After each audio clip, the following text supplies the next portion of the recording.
lovelies, and welcome back. So happy that you could join me and we get to spend this beautiful moment together. The sun is currently setting. I saw that my room was completely illuminated and then I came to record, but I think the sun is slowly coming down. So I fear it might not be as golden hour as I expected. I was doing a little end of the semester work assignment for my college.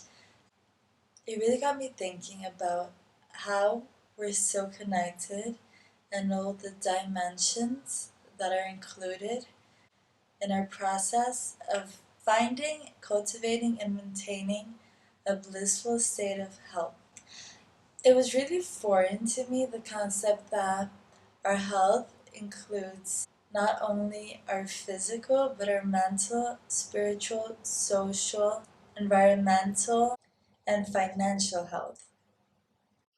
So I guess this might be a topic that maybe you've thought about before, maybe you've heard it being discussed before, maybe you've studied it before. Honestly, the first time I got in contact with this type of information was through my parents. I was facing a recurring throat ache. I can't quite think of the name for this in English, but it's like the amygdala. My amygdala kept getting inflamed like every month or every 2 months, and I had to take like antibiotics and everything. And it's funny because it's something that I was basically born with. I think I kind of came with that difficulty to express myself out of like a past life kind of trauma, maybe like being a witch and feeling like the fear of possibly getting killed if I express myself, and people were worried about all that. I don't need to explain like the Inquisition to you guys, but I think that explains a lot of like the energy behind my difficulty. And it's something that finally, when I had like more consciousness of it, I was in a trip in Miami with my dad at the Fontainebleau laying by the pool. It was pretty like an iconic scenery, eating some fruits, tanning, reading a book.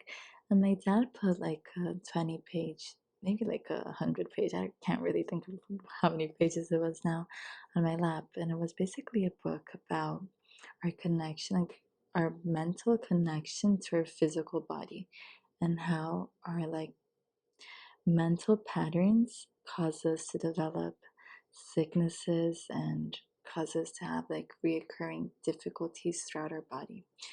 And I thought it was super interesting. I sat down and I started reading. Mostly like my shock organ, like the organ that gets most like affected when I'm sick, is my throat. Now that I've healed more of like my throat issues, it's in my stomach. And I actually need to research this. Now that I'm talking to you guys about it, I need to sit down and research what's like the stomach issues thing.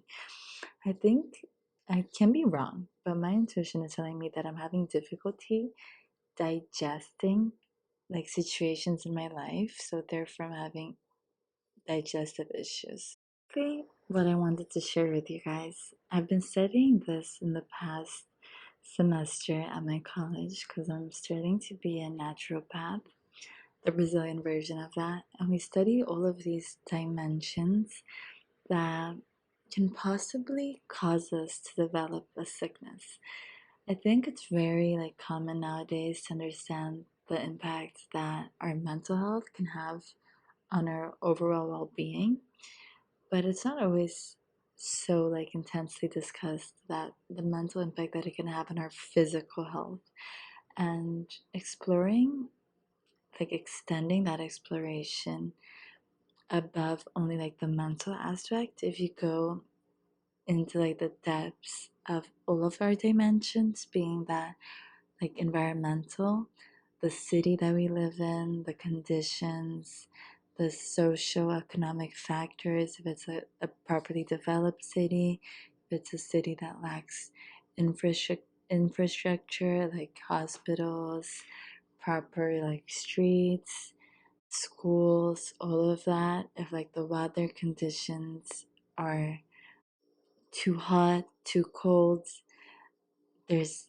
risks of like brainstorms or volcano eruptions, all of that, alongside like the social economic factors, if we're able to develop proper relationships with our families, with our friends, in our work environments, if we have connections and conversations and stimulate that area of our lives throughout the day, or if we work from home and we're always alone and we interact very little with people, we're estranged from our family, we're single, we don't have brothers or sisters, all of that. Another factor would be like the economical and financial factor. If you have a good job that allows you to eat and have medical assistance, if that's something you have to do, necessary, it's kind of necessary for everybody at one point, right? But maybe you have a sickness that you have to treat, but you don't have the financial security to treat that. That adds a series of mental anguish, right? So the financial also in the aspect of, are we fulfilled? Are we like, do we find our purpose in the job that we have? And are we allowed to express ourselves in the way that we desire and expand in the way that we desire? Do we feel limited or like we're doing something that we shouldn't be doing? Career wise, do we feel the freedom to explore other things or not? How fulfilled are we? And the aspect of relationships, I think romantic relationships also play a very important role. And sometimes we're in toxic relationships, in possessive relationships, in a relationship with someone that brings us down and causes us to be physically hurt, mentally hurt, emotionally hurt. And the impact that that has on all the aspects of our life is really tremendous. The last topic that I'm going to be touching upon, the last dimension and facet of our existence that impacts directly our health, is the spiritual aspect. If we feel connected to the earth and to the universe, if we feel like we're a part of the whole that is this beautiful planet, a microcosmos in the macrocosmos that is the world, and if we feel like we have a space here, a purpose, if we're connected to the soil, if we see our soul being illuminated and we're evolving and we have that bigger like sense of being connected to something larger than us and that will to expand and to live and to prosper. I think my dad always used to say this, and I think it's a very perfect representation of the truth. It's like we're a building and there's pillars, those, you know, those really thick pillars that hold up the building. They're normally in like the garage or the lobby or like in the first base level. Without those pillars, that whole like building would just tumble and fall right over. So we really need a proper sturdy foundation to hold that building up. And I believe that our physical dimension, our mental dimension, our social, financial, environmental, and spiritual are the foundations that hold us up. If you don't have the spiritual, your building will be a little wobbly. If you don't have the social, a little more wobbly. And the less proper stability you have in each of these, the more that your building might risk tumbling over. And it's pretty scary. When you don't have the proper foundation to stand on, you feel unstable, ungrounded, insecure, and sometimes scared, unable to stand with confidence and to feel confident and empowered, and mostly, above all else, safe.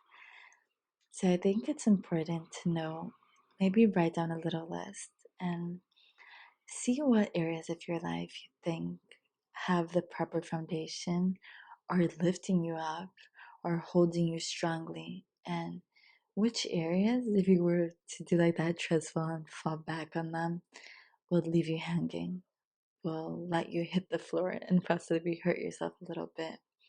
It's important to find that gratefulness for the areas that do hold us up and to see how can we put little steps into making those other areas a little bit stronger, more resilient, more capable of holding us when we need, and work at it just a little bit. Sometimes we feel really just all over the place. Trust me, I get it.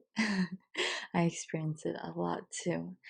And the only times that I'm able to find that pure comfort is when I stop and I breathe and I look at it and I understand it, my wounds, where I'm coming from, what my difficulties are, where I'm more unstable, where I don't have the proper foundation. And I love rationalizing my emotions, which might not be the best thing, but I truly just sit with it and I'm like, this is how I feel. I feel unstable in this area, and these are the actual steps I can put towards making me feel more stable and creating security within that area where I feel the most difficulty. And I let the areas that I feel the most safe in, like the spiritual or like the mental and the physical, hold me while I create foundation in the other areas.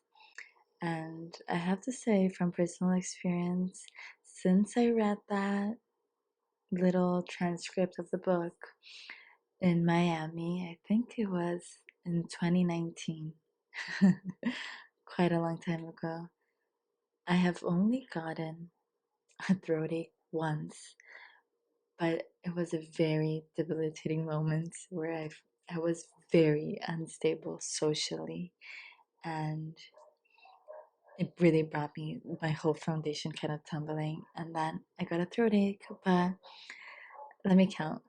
I think 7 years. I might be wrong, but I think 7 years I haven't gotten sick. And I've only gotten sick when I realized that one of my foundations was completely torn and pulled out from under me, and my foundation came crumbling, and I got sick. But once in 7 years is pretty amazing, I do have to say. For someone that used to get sick every 2 months, every 3 months, the power that I've found in understanding where my sickness was coming from and being able to take actual steps to empower myself and create a state of security in my physical body and health has been tremendous and so, so empowering. It's like I've taken back my power and I'm not scared anymore. I don't feel out of control. I don't feel like I'm at the mercy of a sickness and a health issue because I've found that stability in all the other aspects, and I can properly give my body and my temple and my physical needs the foundation that they need to keep prospering. And I think that's like a superpower in itself. And I'm very grateful for my family to have guided me on that path. And now I'm studying this in college, and I've done many courses that just each time bring me more awareness of the impact that this has. I've done a course in past life healing, and I've accessed my past lives, my friends' past lives, my families, and just other people's past lives that have asked me to do it. And we were able to unlock new facets of spiritual like meanings behind difficulties that they're facing so they can look at it and transmute it and learn the lesson that that situation was trying to show them. I've done psychological courses with family constellations that have shown me like the ancestral dynamics that impact my life. I've done spiritual body healing to heal that aspect. I've done a massage course to help transmute and heal and nurture and hold the physical body. I've done acupuncture courses to help. It's crazy because we're all so connected. You put one little needle in one part of your body, and that influences so many things in your body. So you tweak one little thing here and everything falls down, and you tweak one little thing here and everything is held up with so much power. And I think that's a knowledge and a little nudge of wisdom that everybody should have, so they can find that stability, that harmony, and that bliss in one area and in all areas of their lives. So I'm happy I could share that with you. I hope that this can help you.